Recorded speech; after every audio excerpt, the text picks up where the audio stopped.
Lesson 7.5, Introduction to Proof. There are three types of proofs: a two-column proof, paragraph proof, and a flow proof. Three types. And if you need to pause it, you may do so to write these definitions down. We will do examples of each. The two-column proof is the most traditional.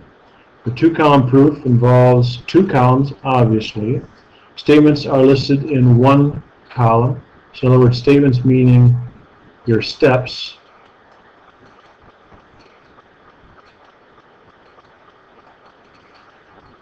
And then your justifications are listed in the other column.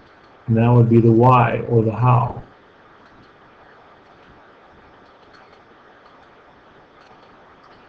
A paragraph proof is similar to this but less structured. So it's basically written in paragraph form, and you would write it out as a sentence, and it would just flow a little bit easier, a little more friendly to the reader, not quite so structured in terms of two columns. A flow proof is the newest type of proof. You see that a lot with graphs nowadays with arrows connecting circles or steps. And that's exactly what a flow proof does. You basically have your steps, and then you will connect them with arrows. You'll have numbers written above those arrows, and the numbers will go to a little side column that will list out the justifications as to how you can go from one bubble to the next. By definition, a proof is a demonstration of the truth of a statement. It involves a number of steps linked together by logical arguments. They have many forms, which we've talked about above: two column, paragraph, and flow. And the rules of logic we have studied are going to be used in the steps of these proofs, and see if you can notice them. So let's try a flow proof first. Alright, this game asks us to change the word soft into love, but we can only change one letter at a time, and every time we change a letter, it has to form a real word. There's a couple different ways to do this, and again, if you want to pause it and try it, you can. But here is one way. If we start with soft, and here's our bubble, and then we're going to go to sift.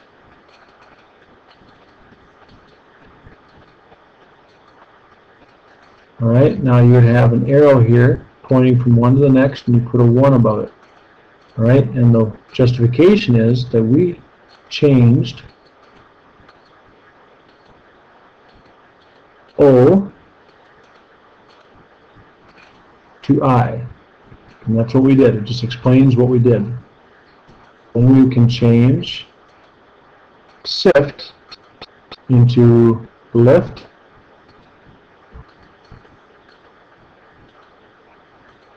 And again, here's our arrow. Our step is step number 2. Down here we would write changed S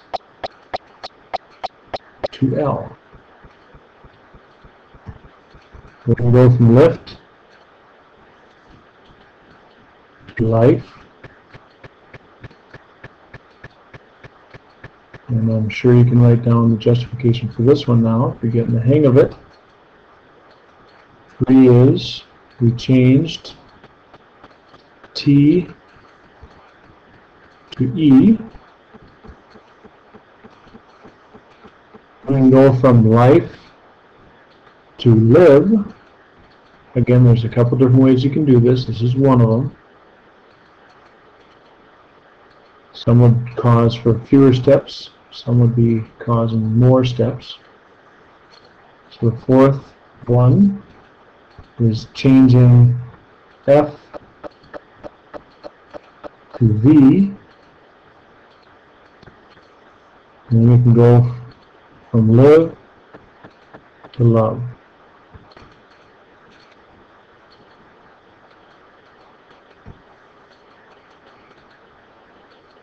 And that would be step 5. And that was to change I to O. So this is an example of a flow proof. Flow proof meaning you have different pieces connected by arrows, and the arrows have numbers above them, and then down below you'd write the numbers, and then what happened. Next one, a paragraph proof. All right, showing how player X can win. All right, that's our goal. Player X has the next move. Now, if you look at this, study for a moment and see what would your next step be. And when you make these decisions, and by the way, one last thing on the last one, what kind of rules of logic were used on this? Well, it kind of looks like a direct argument, because you go, if I change this, then I get that word. If I change it to O, then I have, from O to I, then I have a different word. But it actually kind of evolves into a chain rule because of so many steps, and it's used over and over again, connecting one to the next, and eventually connecting soft, changing soft into love. So that's more of a chain rule look. Alright, so this one, if you take a look in your player X, it's your next move. The question is, what will you do? Well, most people then would say that I'm going to, I will say player X puts an X in section 3. Now that's all good, but why? Okay, well, we're going in section 3 to block player O from winning. I mean, that's what you're going to want to do. And you think about that in your head, but now we're just writing it down. So we showed the step in blue, and the justification is in red. Alright, so now we have this. Next one, player O must put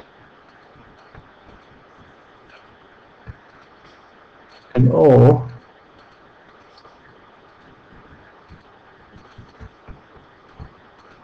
in either section 2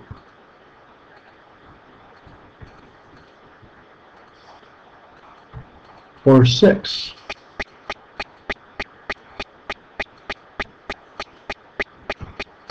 To block, oops, I want that one, there you go. To block, I'd write on this, sorry, to block player X.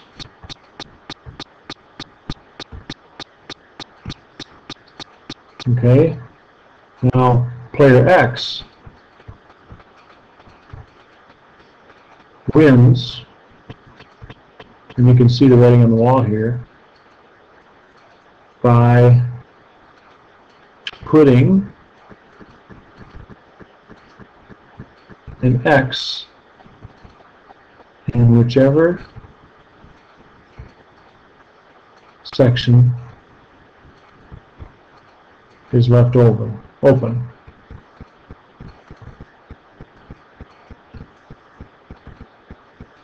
Okay, so O is going to make a choice, and they would say 2 or 6. So let's say they block this one, and then this one's left open, and player X wins. So we kind of saw what was happening. We thought ahead of the game here, and we made some choices. But we had reasons for those choices, and the game ended up as it did. Now I have a searching for Bobby Fischer clip here that I'll show another time when I have you in class.